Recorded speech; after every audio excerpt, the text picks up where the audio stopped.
Добрый день, наши дорогие подписчики и гости канала. С вами Таша Муляр, и вы на моем канале «Жизнь без дублей». Как начинающий садовод-огородник, я в этом году активно выращиваю рассаду. Мой рассадный уголок на данный момент выглядит вот так. Недавно я заказала себе лампы, 3 штуки.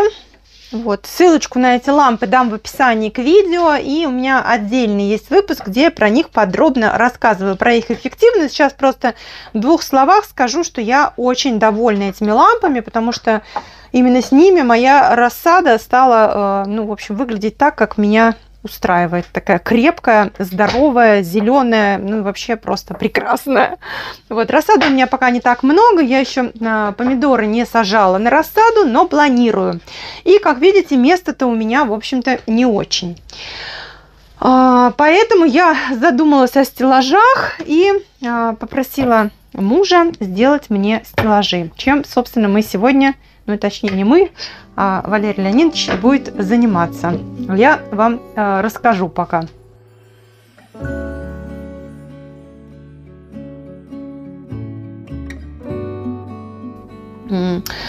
Еще летом я заказала в Икее, да, успела, стеллаж деревянный. Вообще тогда я его заказывала с другими целями, хотела его покрасить и использовать просто в саду.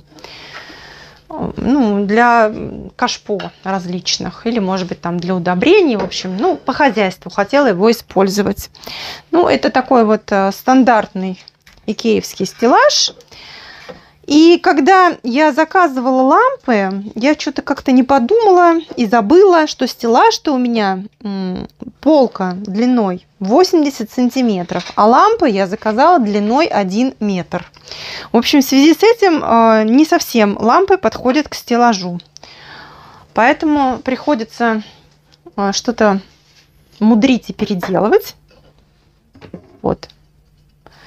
И сейчас вот здесь такая конструкция, видите, вот уголки, к ним прикреплены эти доски, а потом они, соответственно, на несущих, я так понимаю, крепятся. И сейчас Валер снимает эти доски от уголков для того, чтобы сделать сюда другие доски длиннее, и таким образом стеллаж, увеличить его длину. Будем делать 1,10 м, потому что лампа одна, она 50 ватт, и она охватывает вот 60 сантиметров вот в эту сторону, да, вот так 60 сантиметров. И, еще по 10 сантиметров в каждую сторону сюда охватывает. Вот. Поэтому для того, чтобы эффективнее использовать, будем делать 3 полки, под каждую лампу полки, да, и, соответственно, 1,10 м шириной. Посмотрим, что из этого получится. И мне уже пора, видите, рассаживать это баклажаны в более большие стаканчики. Здесь уже компот был. Вот, в большие стаканчики. И, конечно, на это у меня нет места. Особенно, когда будут помидоры. У меня планируется 18 растений. Каждый из них тоже требует объем, минимум 300 миллилитров. Вот. И на все на это нужно место и подсветка. Компот, конечно, контролирует ситуацию. Как без него? Да, Компош?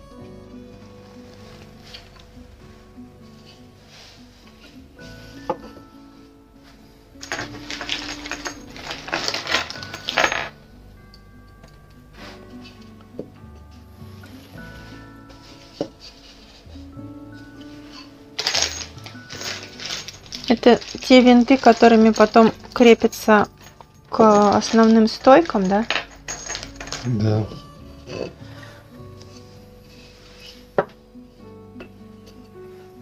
Вот эти планки, они были сюда просто прибиты. Таким образом можно использовать эти уголки, которые были. Это вот из этой доски, да, ты будешь делать полки вместо того, что снял? Буду из этой делать. Угу. То есть по ширине у нас стеллаж такой же получится, как он и был. По ширине будет больше. По ширине?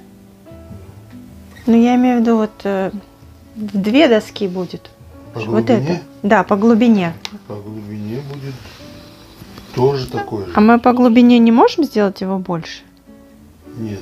А, у нас мы ограничены вот этими уголками, да? Правильно? Да. Ага. Ну, нормально тоже. Зато не будет мешать ходить. Пока никак я не могу точно определиться. Место для него есть на втором этаже, но мне очень хочется, чтобы он был на первом. Потому что, ну, хочется все время подходить и наблюдать за этими растениями. Я вот постоянно хожу к этому моему уголку на подоконнике и все время там все контролирую, медитирую над этими растениями. Поэтому мне не очень хочется на второй этаж убирать. Но на первом этаже как-то вообще нет для него места. Вот, может быть, только в коридоре, где у нас сейчас пока временно матрас стоит.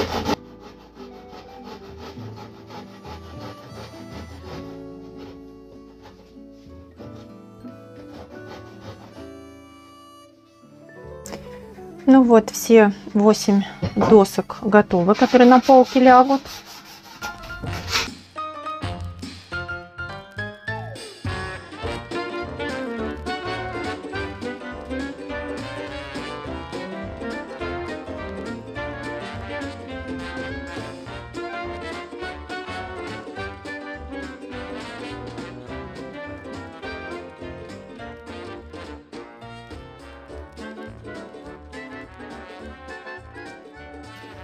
Ну вот, смотрите, уже готова первая полочка. Вот как раз вот эти две доски. И посередине сделали еще одну поуже, ну, чтобы не было тут пространства. Мне кажется, что так даже симпатичнее получилось. Ну и длина такая приличная. 1,10 м на 30 сантиметров длиннее мы сделали стандартного стеллажа, который вот был. А кажется, да, такие маленькие те полочки. Это такая длинная. Боже мой, у меня столько рассады туда встанет.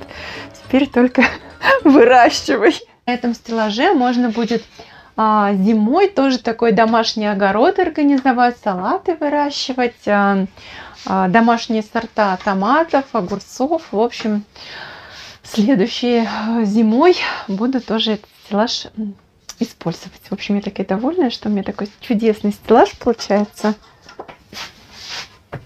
Спасибо тебе большое. Так все аккуратненько. Просто супер.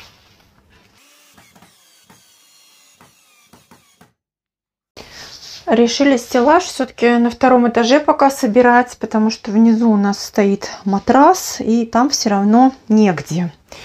Ну и сейчас соберем, и я посмотрю, вот либо в комнате его там поставлю, либо, может быть, вот здесь между комнатами. Здесь воздух согревает второй этаж.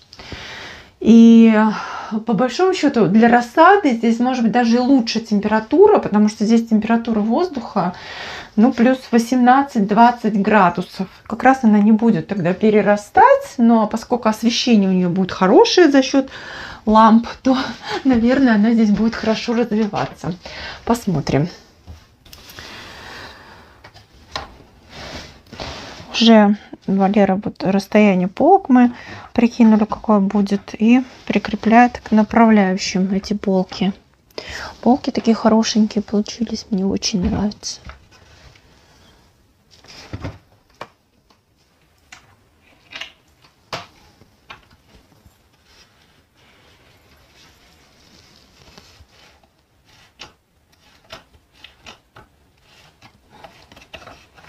Вот так я постепенно становлюсь садоводом-огородником. Сначала была теплица, теперь стеллаж для рассады. А в прошлом году весной я говорила, не буду я эту рассаду выращивать, ну ее вообще куплю. А сейчас уже хочется какие-то определенные сорта, определенные растения, вырастить качественную рассаду.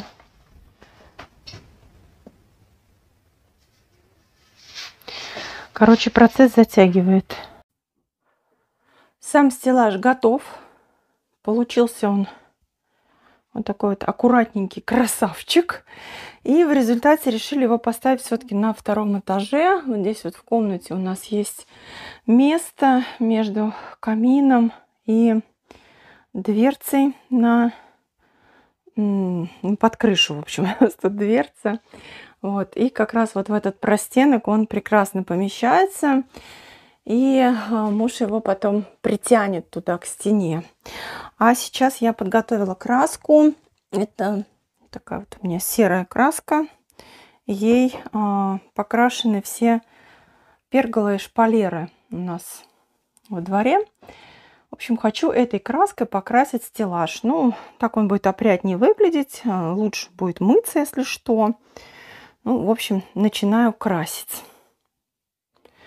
Ну и после того, как я его покрашу, мы его обобьем пенофолом, закрепим лампы, прикрутим стеллаж к стене, и я поставлю сюда все растения.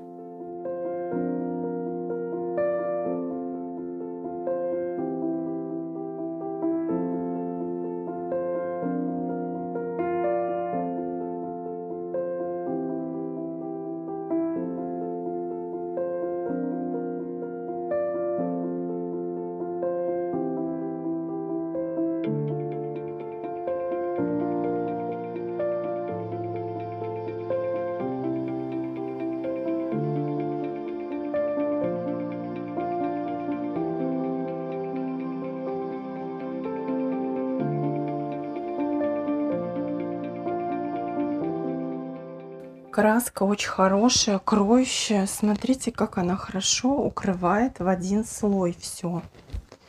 Это фин-краска. Сейчас серию не помню. Потом видео буду монтировать и напишу вам в описании к видео. Она, кстати, универсальная. Мы ей и забор из профнастила красили этой же краской. Она и по дереву, и по бетону, и по металлу. Ну, то есть прям краска просто отличная. Очень хорошо все укрывает. И цвет вот этот такой красивый. Это мы намешали, но заколорировали нам, когда мы покупали эту краску. В общем, процесс идет у меня. Я закончила покраску стеллажа. Мне кажется, что это очень его освежило. И, ну, в общем, у него стал такой законченный вид, да, изделия. Не просто из дерева, а вот нужного нам цвета. И, кстати, на этом сером очень выигрышно смотрится зелень. Поэтому мои растения будут очень хорошо контрастировать с этим серым цветом. Ушло у меня на покраску вот краски 300 грамм. Вот у меня баночка 300-граммовая. Ну, в общем, достаточно экономно она расходуется, эта краска. И я говорю, очень хорошо, что она такая кроющая, что здесь вот заметила, что у меня капля не размазалась. Что в один слой я все покрасила и больше не нужно. Ну все, теперь остается подождать, когда все это высохнет. И можно будет приступать к следующему этапу работ. Кстати, все-таки здесь достаточно прохладно сейчас в мансарде. Ну как, градусов 18, я говорю. Поэтому сохнуть будет достаточно долго. Я думала, что прям сегодня я буду это пенофолом делать. И уже растения поставлю. Но я думаю, что нужно, чтобы хорошо просохло и осталось до завтра. Самое удивительное, что я вообще не испачкалась. Видите, я в розовой блузке, в домашних таких тренировочных штанах, без косынки, ни одной капли краски на меня не упало. Это вообще удивительно. В общем, вот так вот мне повезло. Такая я сегодня чистюля. От ремонта мансарды второго этажа у меня остался вот такой большой рулон пенофола. С одной стороны он фольгированный, а с другой стороны вот такой вот. Не знаю, как это сказать. В общем, пришло время оббить мой стеллаж этим пенофолом для того, чтобы он лучше отражал свет, и вся энергия досветки оказывалась внутри стеллажа. Я померила, мне нужен кусок 1,50 на 1,60 м. Ширина у него, правда, 1,20 м. Поэтому сейчас отрежу кусок длиной 1,60 м и буду прикреплять его к стеллажу. С помощью мебельного степлера я закрепила тот лист, который отмерила, на стеллаже. Вот так вот сделала сверху. И сейчас я отрежу еще вот недостающее количество. Сделаю с этой стороны. После этого муж притянет стеллаж к стене, чтобы он четко стоял, потому что все-таки вес растений, который на нем будет, он приличный.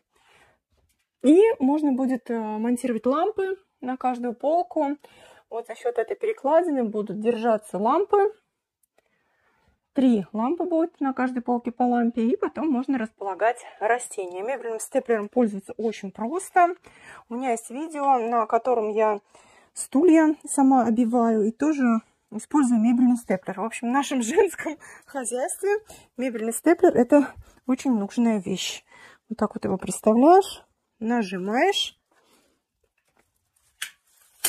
и получается вот тут скрепка. Вот видите? Получился вот такой термошкафчик, можно его назвать. Видите, со всех сторон у меня сделан пенофол. Он, кстати, очень легко рвется, поэтому будьте с ним аккуратны, если будете делать, но при этом он очень легко режется.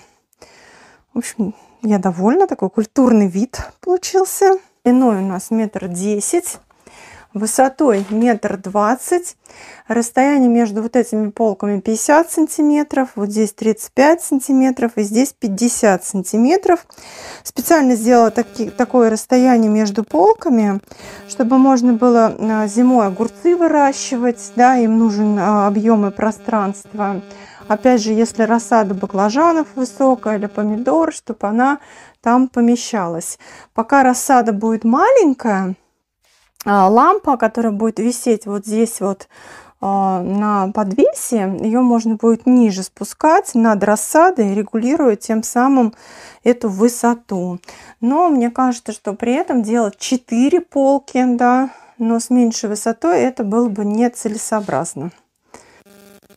И еще хочу поподробнее показать вам мебельный степлер, которым я пользуюсь. Вот он компании Dexter. Тоже ссылку я вам дам в описании к видео. Но это просто я его купила в Leroy, но оказался удачный. Вот здесь нужно прилагать определенные усилия, чтобы нажимать. И когда вы будете им пользоваться, имейте в виду, что вот в эту точку нужно надавливать второй рукой. То есть нужно обеспечить прижим этого места, ну, к поверхности, в которую вы будете вбивать скрепки. То есть вы одной рукой держите вот здесь, да, наверху. Скрепки, видите, они вот такие длинные, покупать нужно. Когда длинная скрепка, она позволяет, ну, практически в любые поверхности, да, забивать, и ткань поместится между поверхностью и степлером, и, ну, толщина доски там или мебель вы обиваете, или еще что-то, в общем, достаточно, чтобы вот такие длинные скрепки брать. Ну, Валера начала притягивать стеллаж к стене, потому что вес рассады суммарный будет большой, стеллаж тоже получился приличного размера.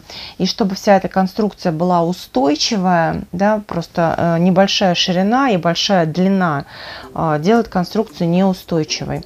Так как у нас плинтус, то чтобы нивелировать это расстояние между стеной и стеллажом, вот Валера подкладывает брусок и насквозь через отверстие, которое есть в несущей конструкции стеллажа, притягивает его к стене. Таким образом будет стоять все прочно, крепко, надежно, устойчиво и не упадет на меня, когда я буду ухаживать за растениями.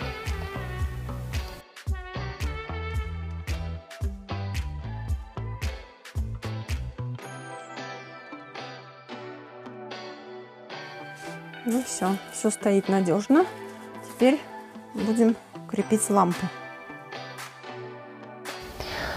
Лампы у меня от компании Mini Fermer. Приобрела я их не так давно, но уже испытала на своей рассаде и увидела реальные результаты в действии. У них вот тут установлены светодиоды, они 5000 кельвинов и 50 ватт. Очень мощные, легкие, у них, видите, такой прочный металлический корпус. и очень удобный крепеж. И за счет того, что они легкие, они прекрасно, в общем, в любом месте можно их повесить, прикрепить вот за это отверстие, либо горизонтально прикрепить к стене, либо вертикально, ну, в общем, по-разному. Проволоку, ну, у меня она есть для рукоделия, как раз очень мне тут удачно пригодилась.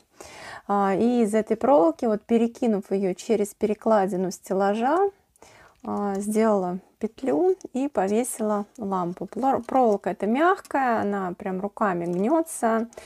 И когда мне нужно будет поменять высоту лампы, я просто разверну ее и изменю высоту. Кстати, что хочу сказать про эту перекладину. У нас она случайно, да, получилась. Просто у нас не было досок нужной ширины, когда муж переделывал стеллаж-то из икеевского. Но при этом получилось, что это очень удачное решение, потому что как раз за эту среднюю планку получилось очень удобно крепить лампу. Ну, перекидываешь и прикрепляешь, потому что если были широкие доски, нужно было бы там какой-то дополнительный крепеж делать. А так вот лампа висит. Видите, провода я все убрала вот туда в сторону за стойку. Как раз между стойкой и пенофолом у меня закрепились все провода. Поскольку конструкция проводов у лампы так устроена, что они все отсоединяются, да, от вилки, вот, и потом очень удобно соединяются, то как раз без проблем повесить лампу. У нее можно сделать крепление провода как с одной стороны, так и с другой. И потом вот я все провода вывожу вместе. У меня получится 3 вилки, которые я соединю. И они у меня придут к одному удлинителю. У лампы вот такие вот, видите, светодиоды с разной длиной волны, то есть разный спектр света. Как я уже сказала, легкий алюминиевый металлический корпус с очень удобным отражателем. Удобен он тем, что когда лампа висит горизонтально, свет не мешает, да, глазам. То есть, когда вы там стоите или сидите рядом с этой лампой, ну или просто в помещении находитесь, вот за счет отражателя на корпусе вам он не мешает глазам. Светодиоды подобраны так, что здесь есть спектр света, необходимый и для выращивания рассады, для набора зеленой массы, для цветения и для созревания плодов тоже. То есть это у меня универсальная модель лампы. Именно на эту модель я вам дам ссылку в описании к видео. Ну и перейдя на сайт компании Mini-Fermer, можете посмотреть, у них есть и другие лампы, и вообще очень много разной продукции, которая может пригодиться в том числе и в домашнем огороде. Для выращивания микрозелени, например, да, потом есть разные держатели для этих ламп. Лампы есть разного размера и по длине, и по спектру. Ну, в общем, можно подобрать. И кроме этого, они еще очень много всего делают, включая там различные инкубаторы. Ну, не зря они называются мини-фермер. И самое главное, что они все это производят самостоятельно. Поэтому вот прям советую вам обратиться к этой компании. Все 3 лампы подключили. Вот они уже светятся. Видите, как раз то, о чем я говорила, что вот этот отражатель очень комфортен, нету света в глаза. То есть, когда ты вот так стоишь, и он в комнате не мешает этот свет. Это очень удобно у этой лампы. И то, что она сильно не греется, это тоже очень удобно. И все 3 провода приходят у меня вот в один удлинитель. И далее этот удлинитель приходит вот в одну умную розетку тапа, о которой я хочу вам рассказать подробнее. Как я вам уже сказала, мне ее посоветовал сын. Я ее в результате купила на Яндекс.Маркете, мы нашли. И вы знаете, я просто для себя открыла массу нового и интересного, пока изучала инструкцию и сама с ней разбиралась. То есть я подключила эту розетку сама через приложение тапа, по инструкции, которая приложена к этой розетке.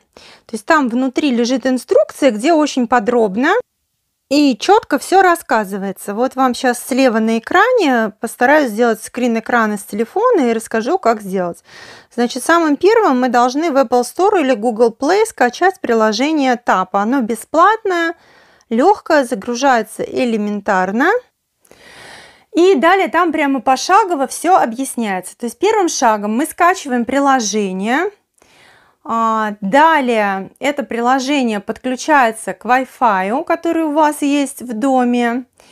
И следующим шагом вы внутри приложения, среди всех приборов, с которыми работает это приложение, я для себя с удивлением обнаружила, что есть и камеры тапа, то есть можно камеру видеонаблюдения поставить беспроводную в доме, она, в принципе, недорого тоже стоит.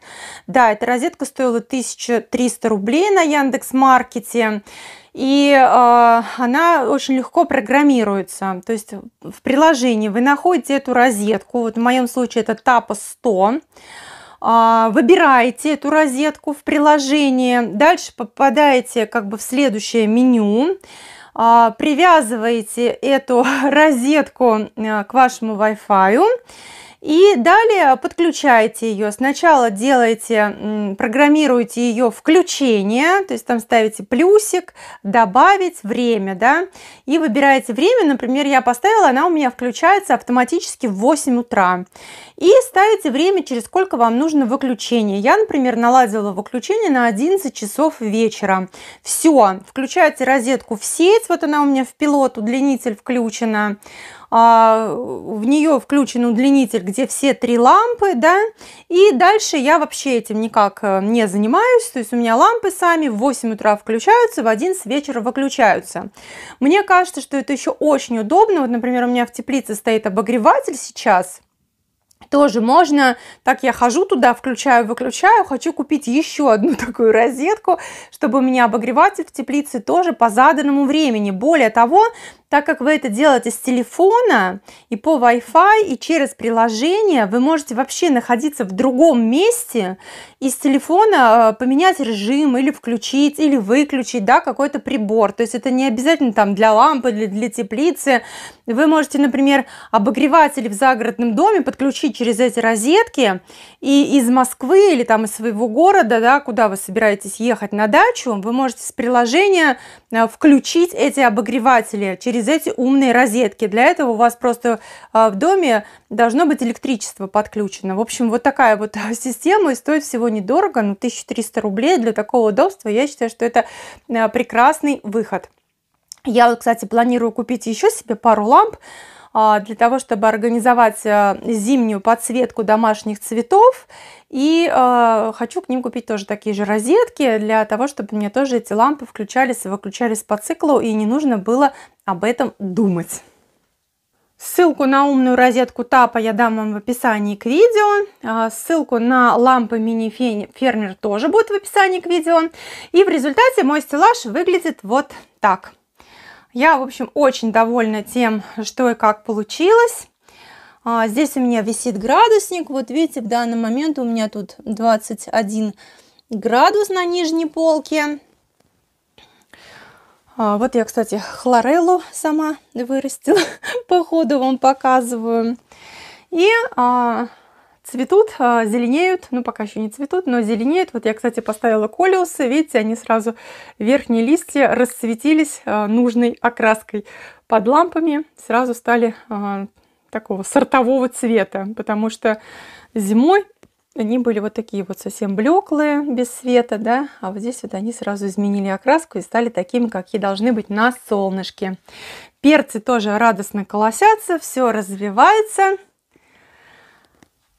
В общем, я очень довольна и уже мечтаю о том, как я смогу зимой здесь выращивать салаты, зелень, огурцы и комнатные томатики. Ну, на этом я хочу с вами попрощаться. Спасибо, что были со мной. Мне кажется, что по этому видео мы с вами наглядно проследили, что стеллаж для растений своими руками — это, в принципе, не сложно, не трудозатратно. И, ну, по сути, с этим вполне возможно справиться и самой женщине, а у женщине с мужем и подавно, а мужу только уж точно. Вот, поэтому пусть у нас все растет и развивается по правилам, с умом, и будем использовать современные технологии в нашем домашнем огородничестве. Прекрасных вам урожаев! С вами была Таша Муляр, и делитесь своими секретами и какими-то советами по организации домашних стеллажей и огородов. Пока-пока!